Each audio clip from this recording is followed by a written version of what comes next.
아주경제 2050 정치 맞짱 세 번째 판 시작하겠습니다.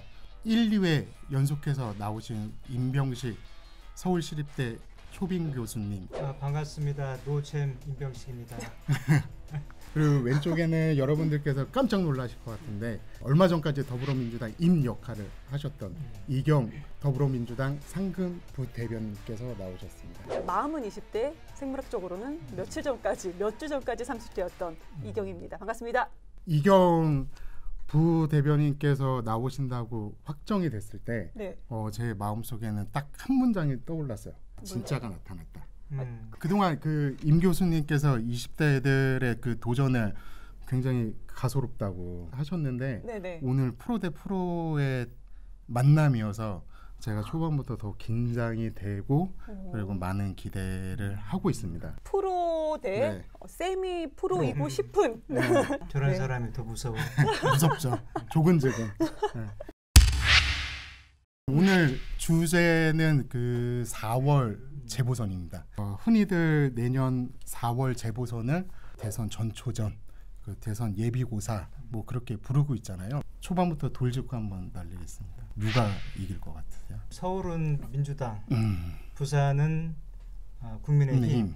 아마 1년 뒤에 이 프로그램을 그대로 돌려보시면 제 말이 맞았다는 것을 확인할 수 있을 겁니다. 서울시 지역구가 47개인데 서초, 강남 3개 빼놓고는 다 민주당 의원들이 그렇죠. 좀 하고 있습니다. 그래서 물리력인 판이 좀 크고요. 민주당한테 크고 이전처럼 어떤 지역 간의 이제 지금은 대결구도 호남, 영남 이게 아니라 청년 세대 대 뭐 고령 세대 이제 이런 본인들의 실리적인 면으로 많이 투표 성향이 바뀌었기 때문에 서울시장은 민주당 후보가 아주 절대적인 우위에 있다고 저는 보고 있고요. 부산 같은 경우는 아무래도 판이 그쪽은 이제 보수 쪽이 강했던 곳인데 지금 문재인 정부가 썩 좋은 평가를 받지 못하거든요.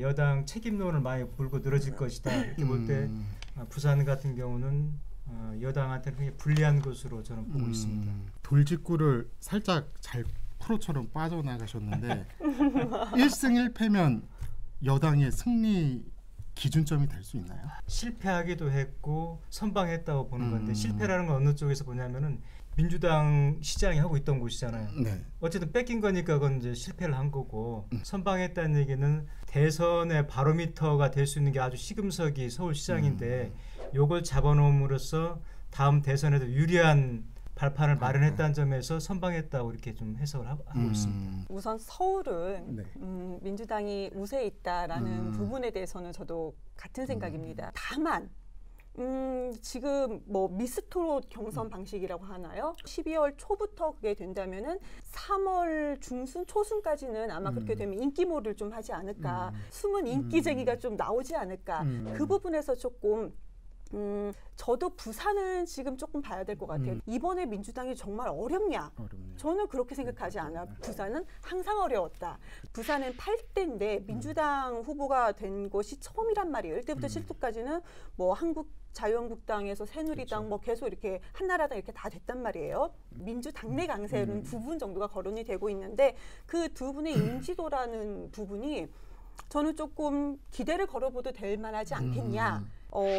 서울시장을 가지고 가고 부산시장을 만약에 우리가 못 가져온다 했을 경우에 양쪽 대표의 어떤 그 피해나 타격은 아마 민주당에서는 그렇게 큰 피해 이낙연 총리가 만약에 서울시장을 놓치면 큰 피해를 입을 것 같지만 부산시장을 놓쳤을 경우는 그렇게 피해를 입지 않을 수도 있고 김종인 선대위원장 같은 경우에는 서울시장을 먼저 가지고 수도권의 분위기를 그러니까 국힘의 분위기를 바꾸겠다고 했는데 그게 1차적으로 스탑이 된 거잖아요.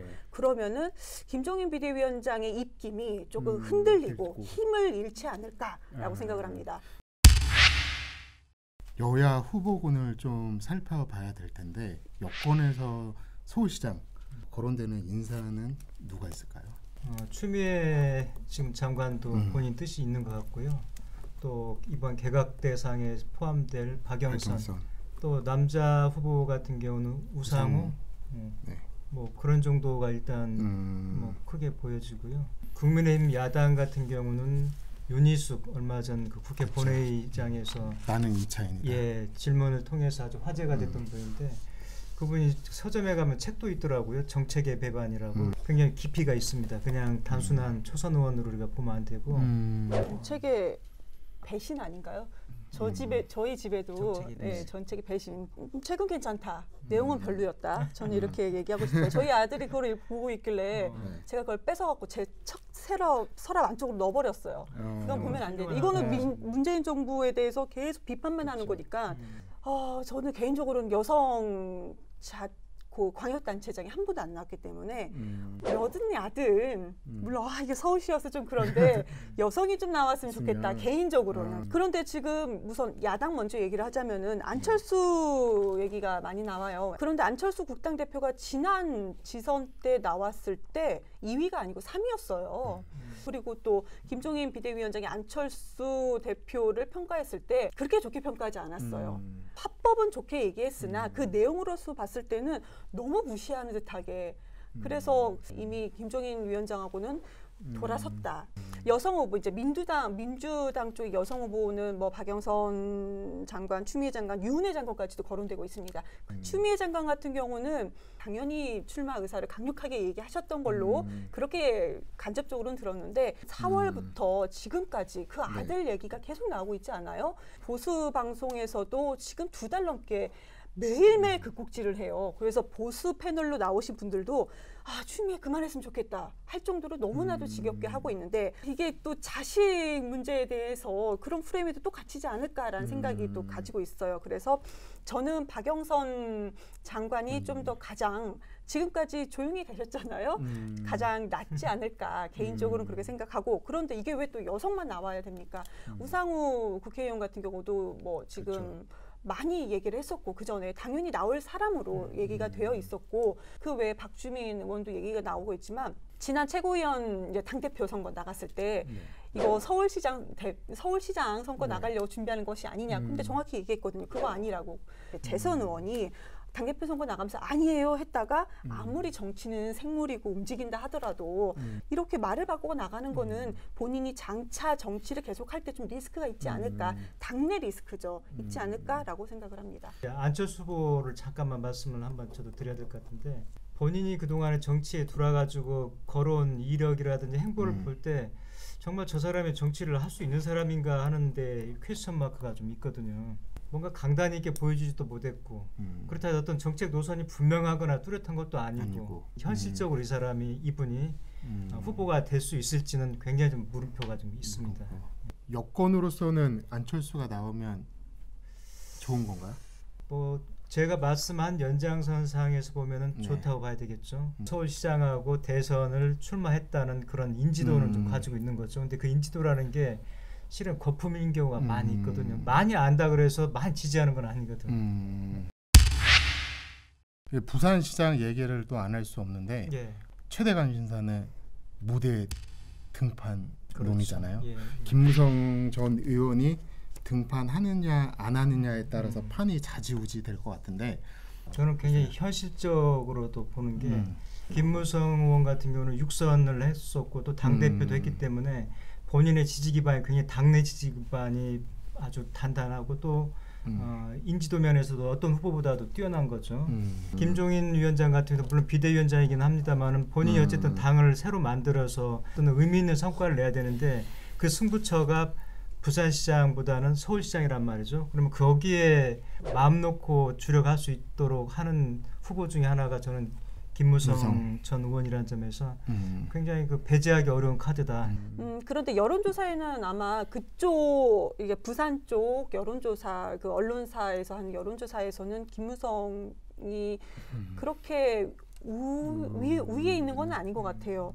서병수 의원이 1위고 그리고 야당 후보 중에서는 뭐 이현주 의원도 언론 플레이를 되게 열심히 하더라고요. 엄청 열심히 하고 있습니다. 네.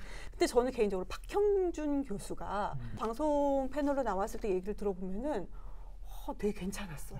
마음을 움직였어요. 합리적. 합리적이고 그분이 만약에 등판을 해서 본인은 이미 본인 출마한다고 얘기를 선언을 했고요. 가능성이 좀 있지 않을까. 저는 개인적으로 이분 안 나왔으면 좋겠습니다. 너무 합리적이 너무 괜찮아요. 특히 젊은 층들. 저도 굉장히 좋은 후보군으로 보고 있습니다. 마음이 흔들려요. 근데 만약에 박형준 그 교수가 나온다면 민주당에서는 젊은 후보가 또 있잖아요. 김혜영 전 최고. 당에서 공천을 줄까요? 나는 그게 미스터 쓴소리라고 얘기를 하잖아요. 친문 그런데 지지층한테도 욕 많이 먹었잖아요. 그런데요, 이거 저기 되게 안타까운 게 진짜 비공개 회의에서도 이 부분에 대해서는 저는 지적을 할 겁니다. 짧게라도 지적을 할 겁니다. 얘기를 하고 그 수위를 보면은 너무나도 점잖아요. 진정성 있게 정말 지적을 하거든요. 여야 누가 될 것이냐를 떠나서 대한민국의 발전을 위해서는 젊은 층이 지지하는 박형준 교수와 진정성이 있는 김혜영 전 최고가 나간다면 부산도 서울시만큼 정말로 인기몰이를 하지 않을까. 김혜영 전 의원이 그 지역구에서 인기가 굉장히 많다고 하더라고요. 네. 그래서 특히 어르신들이 우리 혜영아 뭐 이렇게 부르신다고. 우리 혜영. 네, 그럼 또 거론되는 후보군 중에 김영춘 네. 국회 사무총장. 친문의 어쨌든 지지를 얻어야 이 공천 가는 길이 좀 편한데 그런 면에서 보면 대중적인 부산 지역에서 인지도하고 당내 인지도고 따져볼 때 오히려 당내 인지도는 김영춘 사무총장이 나을 수 있다. 그런 점에서 공천에 좀 더 한 걸음 앞서 있지 않는가 이렇게 좀 보고 있습니다. 그럼에도 불구하고 저는 김혜영 최고가 물론 뭐 미스터 쓴소리라고 하고 문재인 대통령 지지자들 분들한테는 좀 많은 욕을 먹었으나 그 언론에 노출된 것만 놓고 보지 말고 정말 자극적인 게 제로였거든요. 지금까지는 5회에서 약간 지지율이 낮아졌지만 부산에서는 좀 가능성이 있지 않을까. 민주당이 정말로 국민들로부터 애정을 받는 좋은 집권여당으로 가려면은 당내에서 쓴소리하는 사람들 허용도 하고 오히려 키워야 되는데 그런 면에서 볼 때 굉장히 좀 아량이 좀 부족하지 않은가.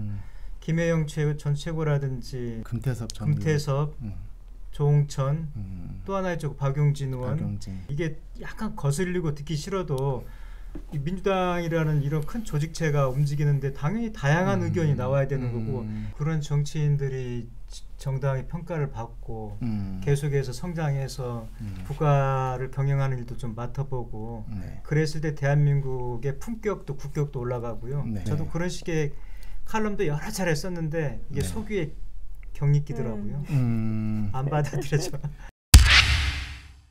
오늘 이경 부대변인께서 처음 출연을 하셨는데 첫 소감이 좀 어떠셨는지. 우리 교수님께서 원체 점잖게 해주시니까 제가 평소에 제가 말하는 톤보다 한 3톤 정도 높게 했어요.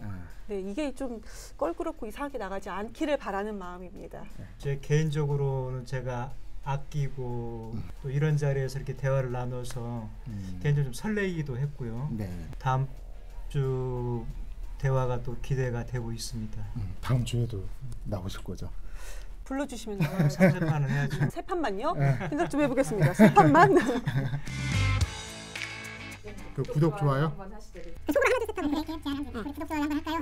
하겠습니다. 구독. 이거 어떻게 해야 돼? 야, 이건 잘라줘. 하나, 둘, 셋. 2090 정치맞짱 구독, 좋아요, 알림 설정. 억양이 맞아요 이게? 네, 수고하셨습니다. 고생하셨어요.